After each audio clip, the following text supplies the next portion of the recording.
presentation, we have Joel Martin from Brightbox and Holden Bigler-Johnson from Me Too. And they're going to be presenting on sponsorship ideas that ignite engagement and revenue. So please join us in the central hall.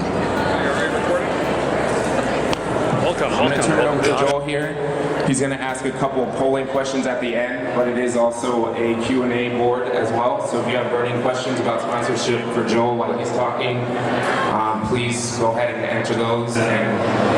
I'm Joel Martin. I work with Brightbox as the Vice President of Brands and Experiential. Been doing this for about 3 years now, and I'm also a board member of the International Technology Rental Association. I'd like to talk to you about what your technology rental needs are, and you're welcome to join the ITRA. I know it was not the main part of my speech, but I just went to Offline Summit in New York about 2 weeks ago.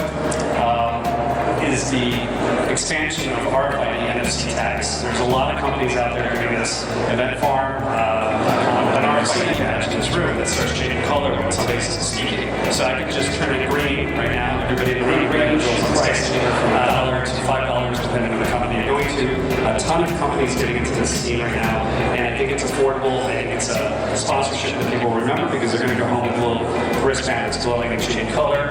Another great experience is Get Fast Bar. Get Fast Bar is RFID cashless bars, so you don't have a line of people waiting at the bars. Very affordable. You're paying per badge or by wristband. The best experience I had this year was South by Southwest Interactive was Mr. Robot. I was going to play the video for you, but I can send you the link after the show. Just let's put it this way. They had a Ferris wheel. They invested a ton of money in recreating the scene from the show. It was completely immersive. It was 10 times better than the Game of Thrones to that, because if you felt like you were in the USA TV show, Mr. Robot, they built a 100-foot Ferris wheel. I can't even get over what a great experiential event that was. But that might be out of the budget of what we're trying to do here. So let me talk about small experiences. The best small experience I saw this year, which can't be sponsored, and just to give you some ideas to think out of the box, was the flavor berries. I don't know if you guys have ever seen this. It's a viral video. There's a lot of videos out there. Very inexpensive. You can go on Amazon right now, buy yourself a box of like 20 flavor berries. And basically it changes the way your mouth tastes flavors. So sweet becomes sour, sour becomes sweet. It's perfectly safe. By the way, this was developed for cancer patients that they want to take their medicine.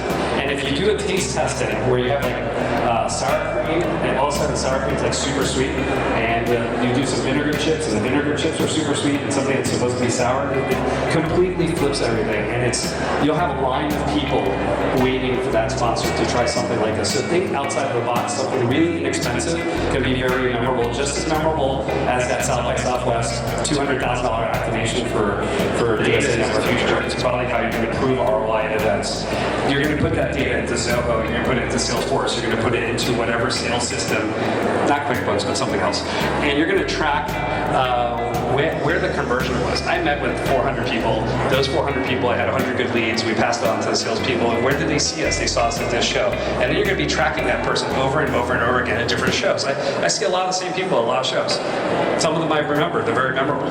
And it's not just that. I can go later, download the data from the band or the RFID badge or whatever scanner we use, and see how many times I met with that person throughout the year. How many times did we interact with them? Did they finally close? Because if we're not closing, then maybe we shouldn't invite them to the next party. I mean, they keep coming to the party and they don't eat the food. What's the point, right? I mean, at some point they gotta buy.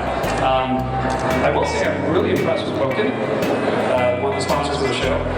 I thought this was really fun because it could be a memorable experience. You're basically having to interact and touch with somebody. So I had seen them about 3 years ago at EdTech in Vegas, and I did not actually have the experience of walking around the show to try it out. So this is just, I put it right up there with a Event Farm or Get Fast Bar badge. You have to submit it. What else can I tell you guys? Yeah, we're not in the world where you can say, I think it was a good show, please give me $10,000 for another trade show booth or for another conference. I think we live in the world of guys, this is what we spent, this is how many people we scanned or we met with, this is how many people we closed. And a lot of that's going to be what you sold as a sponsorship, whether it's a Twitter wall, which now you can get a Twitter wall for free. You don't have to spend money on a Twitter wall. There's a lot of software companies that can make any TV into a Twitter wall. So the technology is constantly changing. There's even 3D exhibit planning tools online that you can do for free that you don't have to get a sponsor for. There's a lot of cool technology. Feel free to hit me up after this. It's Martin at brightboxcharge.com, and let's do this survey with me too. One of our happy sponsors here. And I think I have the questions they're going to send you anyways, but there you go. Yeah, I'd love to hear from you guys of what's worked for you, what has increased or decreased, and what other opportunities or data points that your sponsors wanted after a show. Because I really doubt that anybody came to you and said, how many people looked at my banner? Nobody probably knows how many people looked at the banner. How many people looked at my bag? You don't know. But I can tell you that at VidCon this year, we had 10,100 people, I believe, look at the videos on the Brightbox. We had 4,100 people charge their phones. We had 393 iBeacon interactions, and we collected 800 emails on the Brightboxes. That's the data that Panasonic got for their $100,000. So if you got to go back to your sponsor after they did an event and sell them the event for next year, you want to make sure you have data, and that's what we sell. So if you want to get some great sponsorship opportunities, it's not just what I do, but what other guys in the room do. You need data. That's my only stress for the show. I hope you have a great week, and hit me up. I'll be standing over there if you have some questions. I dropped it.